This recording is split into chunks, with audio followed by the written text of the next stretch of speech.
रेहाना और रवि की शादी के वक्त रवि के पास कुछ नहीं था।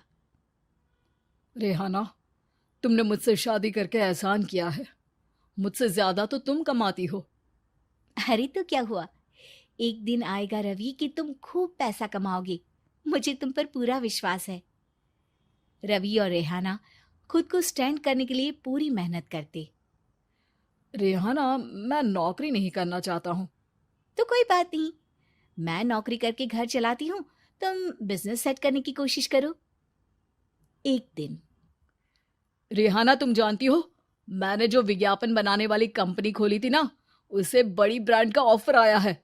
अब हम लोगों के दिन ब्यारे न्यारे हो गए हैं। मैं जानती थी रवि कि एक दिन तुम सेटल हो जाओगे। रवि का काम अच्छा चल जाता है। एक दिन वो रेहाना से कहता है, रेहाना, अब हम लोगों का बच्चा भी हो गया है। बहुत छोटा है वो। उसका ख्याल कैसे रखेंगे हम? कैसे क्या, मैं गांव से माँ को लेकर आ जाती हूँ। नौकरी से हाफ डे ले लिया करूंगी। अभी तो वो छोटा है, स्कूल जाने तक मैं मैनेज कर लूंगी। देखो रेहाना, मैं अब अच्छा कमा रहा हूँ। तुमको नौकरी करके परेशान होने की कोई जरूरत नहीं है। अरे कैसी बात कर रहे हैं, मैं अपनी लगी लगाई नौकरी कैसे छोड़ दूं? और मैंने तो सुना है हम लोगों को कुछ ही महीनों में सरकारी नौकरी मिल जाएगी। सरकारी नौकरी में कितना कमा लोगी? उतने में तो मैं ड्राइवर रख लूंगा।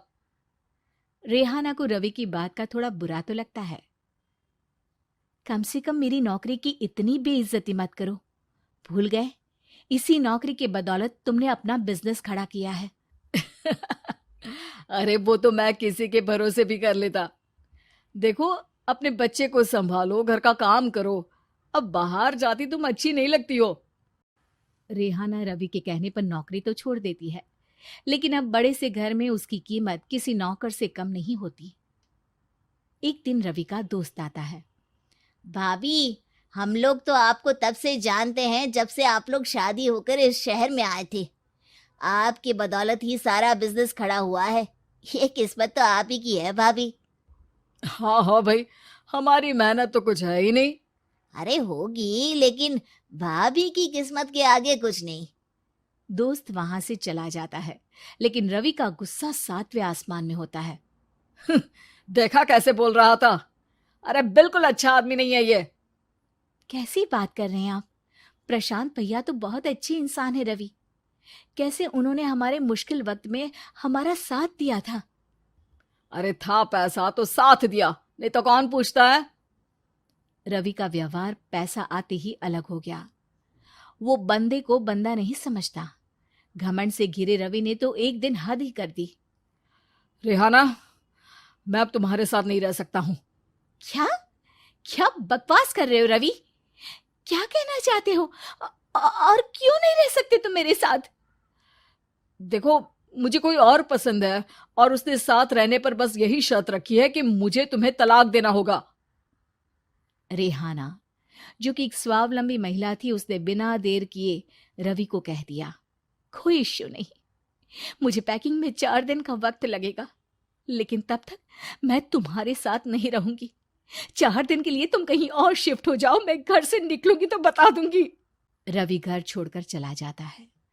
रेहाना को दुख होता है, वो रोती है, लेकिन व्यवहार से स्ट्रांग रेहाना को पति के वापस आने का और उसे सबक सिखाने का पूरा भरोसा था।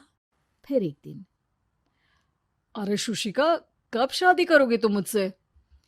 यार मैंने तो सोचा था तुम शादी से पहले मुझे विदेश लेकर जाओगे, महंगी कार दिलाओगे। अरे सब दिला दूंगा, लेकिन पहले मुझसे शादी तो कर लो। हाँ हाँ, क्यों नहीं। मैं कुछ दिनों के लिए अपने मम्मी पापा के पास जा रही हूँ और लोगों से अपनी शादी की बात करूंगी। अरे शुशिका, कैसे रहूंगा मैं तुम्हारे बिना? अब तो शादी ही होने वाली है हम लोगों की। शुशिका रवि को छोड़कर चली जाती है। रवि घर आता है, जहां रेहाना को ना पाकर उसे सब अजीब लगता है। घर तो रेहाना के बिना कुछ नहीं है। बच्चे की याद भी आ रही है। चलो एक वीडियो कॉल कर लेता हूँ। रवि रेहाना को वीडियो कॉल करता है, लेकिन रेहाना फोन नहीं उठाती। रात को सोते वक्त मन कर रहा है मुन्ने को गले लगा लूं। चलो कोई ना, शुशिका से शादी के बाद मेरे और भी बच्चे होंगे। अगले दिन रवि ऑफिस जाता है, जहां टीना खड़ी होती है। सर, आपने अपने नए ऐड के लिए मॉडल की रिक्वायरमेंट डाली थी ना, मैं उसी के लिए आई हूँ। रवि टीना को देखकर खुश हो जाता है। अब शादी हो गई है तुम्हारी? नहीं सर, बस अच्छा सा हैंडसम और अमीर लड़का देख रहे हैं मेरे मम्मी पापा। रवि के दिमाग से तो टीना को देखकर शुशिका का ख्याल भी खत्म हो जाता है। अरे यार, ये लड़की मिल जाए कितनी सुंदर है। शुशिका तो इसके आगे कुछ नहीं है।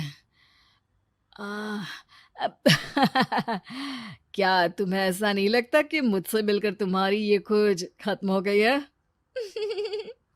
आप ना, आप तो 2 बच्चों की पापा लग रहे हैं।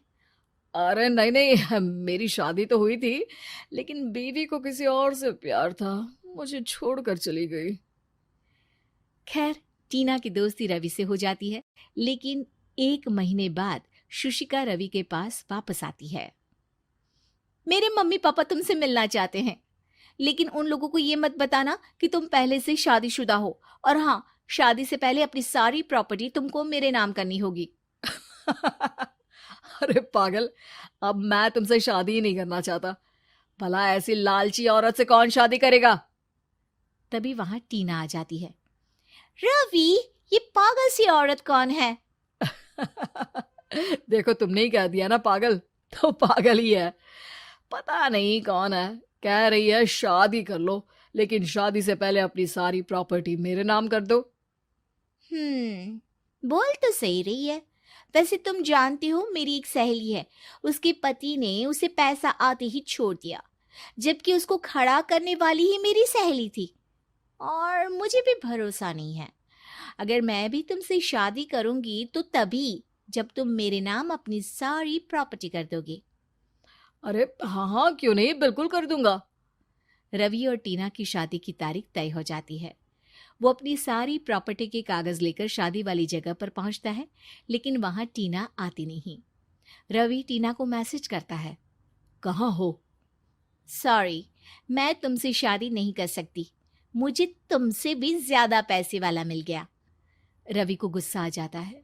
वो गुस्से से सारा डेकोरेशन तोड़ रहा होता है कि वहां रेहाना आ जाती है। सर, क्या हो गया? क्या डेकोरेशन पसंद नहीं आई आपको? अ, तुम यहाँ क्या कर रही हो? मैं यहाँ की डेकोरेटर हूँ। क्या आपको पसंद नहीं आई यहाँ की सजावट? रवि दौड़कर रेहाना के गले लग जाता है। मुझे माफ कर दो रेहाना। रवि रेहाना के गले लग जाता है और रेहाना टीना को थैंक्स का मैसेज करती है।